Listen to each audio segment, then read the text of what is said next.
All right, so we're on to lesson 2 now, and lesson 2, the goal is to introduce the following concepts: in the box, snapping, fighting intervals, basic movement footwork, the slip attack, and the C-cut. These are concepts that maybe you're familiar with.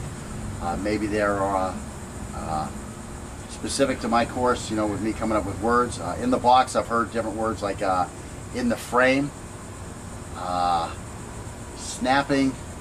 I've heard some other terms, I can't think of it right now. Fighting intervals, that's just how far away we are. Basic movement footwork, that's pretty straightforward. Slip attack, that's the way we're going to slide in and deliver the angle. Then the C-cut is also known as a comma cut. That's what that's also known as, comma cut. And that's what we're going to start with. That's what we're going to work on, and we're going to start with in the box.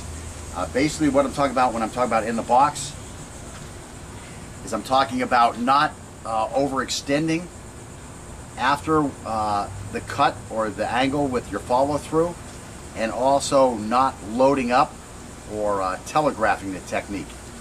Again, the shortest route between 2 points is the straightest line. So when I want to deliver an angle 3, I don't want to start from here and then come way out here, letting this guy know what's happening by telegraphing it, and then having to travel all this way, which means time, and then finally delivering the angle when I get here. What I want to do is I want to come directly to the target area and then slash across the target area, and then coming back to my original starting point or finishing up with a combination technique. So again, that's what we mean. We want to stay inside the box, which goes from the bottom of the torso, the waist, to the top of the head. I don't want any of my knife angles going outside of that area.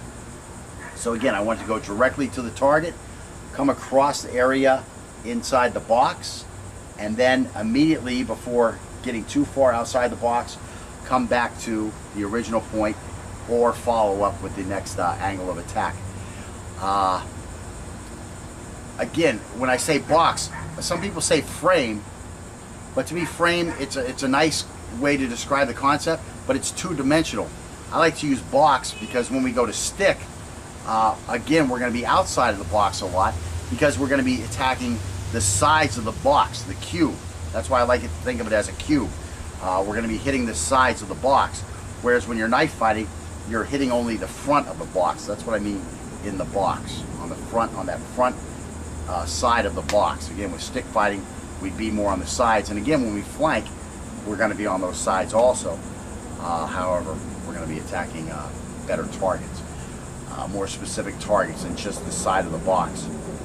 And pretty much that's, let's get started with that. There's some ways to keep a guy inside the box, and what we're going to do is we're going to put a big piece of plywood up on the side of the target so that you either hit the wood or you perform the angle correctly.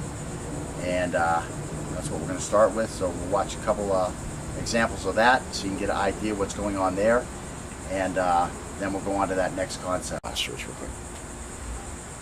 Okay, to get on some more specifics about in the box. Again, when we perform an angle, it's important that the knife is not flailed about wildly. We try to keep the knife in the box. That's as wide as our shoulders and goes from our waist to the top of our head. Any movement outside this area as the knife leaves our hip and travels toward the target is not a direct enough route, and will give the threat more time to react or defend.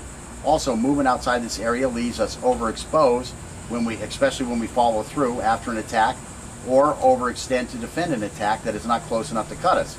We'd be better off counteracting and counterattacking that situation.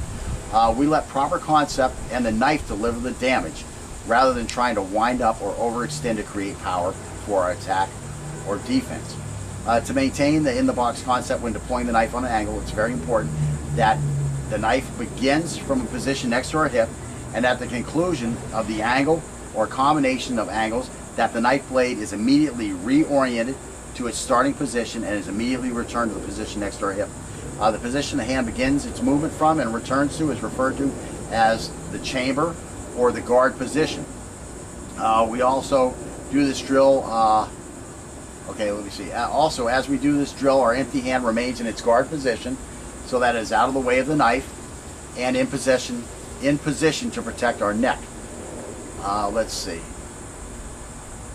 So pretty much that's it, and we're just going to do one angle over and over and over until we get it right, and then we're going to do the next angle over and over and over, like 10 times each, until we're staying inside the box, and then from there we'll go through all 12 angles of attack, staying inside the box.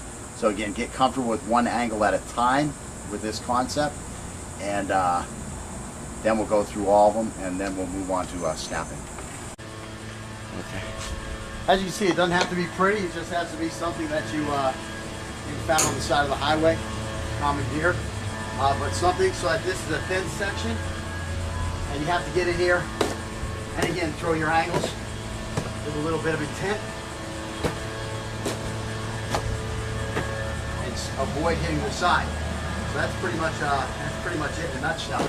Again, I can get these 3s and these 4s across here, and again at 11 and at 12. So now one thing I noticed when I was watching Scott do the techniques is what he's doing to stay inside of here and to get the blade on it is he's very early coming from this 90-degree angle of forearm to blade, and he's starting out here like this. Now when you start like this, you really want to try to paint a line across that target area. But the problem is that's where you really need that extension, that follow through. If instead I chop at it a little bit, I know there's been some guys who have written a lot of information about different ways to deliver the blade onto the target area. I can't remember all, but I remember there's like a chop, there's a hack, there's a slice, different ways. I do one way, okay?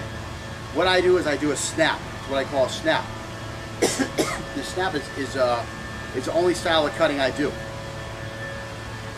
Except for when we're blocking, we might do more of a chop. But in general, I like to snap at everything.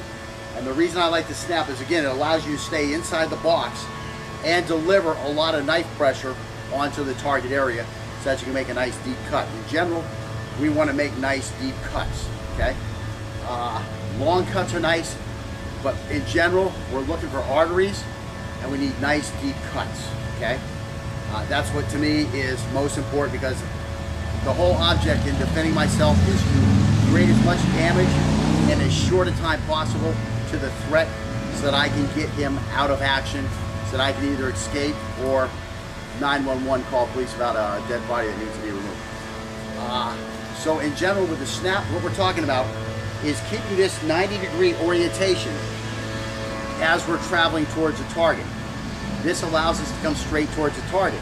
Now, instead of really worried about whipping my arm across that area, what I'm going to do is I'm going to snap my wrist. And you see how that just brought about 10 inches of travel, which could be across the target area. So now I come straight towards, let's say, that angle 1, and instead of trying to slash this way, all I'm going to do is I'm going to hack at it, let's say, and I'm going to snap. That's how I'm going to hack. I'm going to snap, and that snap is taking me all the way across my target area. Let's move this out of the way so you guys can watch this a little bit. So again, here I am. I'm coming up directly at the target. I'm snapping.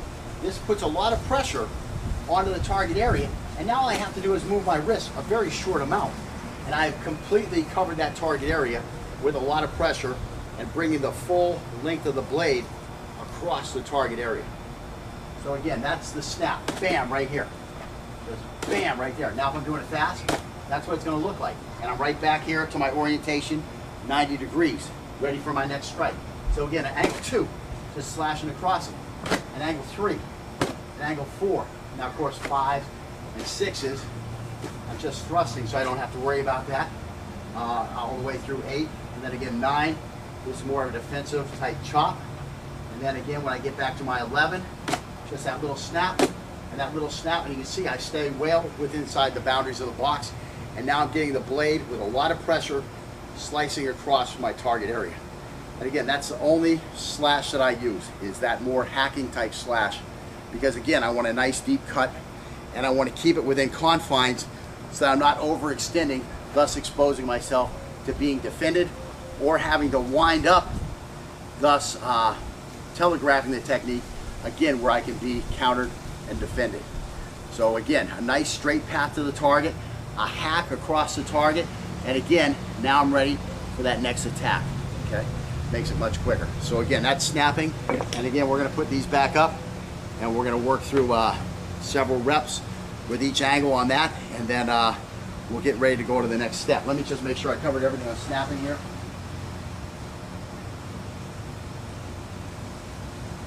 Yep, that's pretty quick there.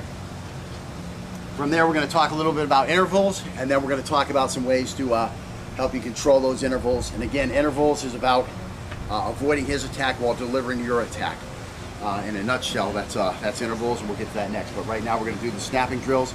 You've seen a little bit of what I'm doing. We're just going to do that with both things up, and again, snapping across that target area. And let's get on with that, Scott.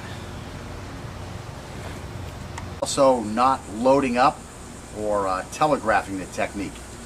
Again, the shortest route between 2 points is the straightest line. So when I want to deliver an angle 3, I don't want to start from here and then come way. Start with, I mean, that's what we're going to work on, and we're going to start with in the box. Basically what I'm talking about when I'm talking about in the box is I'm talking about not overextending after the cut or the angle with your follow through and all. All right, so we're on to lesson 2 now, and lesson 2, the goal is to introduce the following concepts: in the box, snapping, fighting intervals, basic movement footwork, the slip attack, and the C-cut. These are concepts that maybe you're familiar with. Maybe they're specific to my course, you know, with me coming up with words. In the box, I've heard different words like in the frame, snapping. I've heard some other terms I can't think of right now. Fighting intervals, that's just how far away we are. Basic movement footwork, that's pretty straightforward. Slip attack, that's the way we're going to slide in and deliver the angle. Then the C-cut is also known as a comma cut. That's what that's also known as, comma cut. And that's what we're going to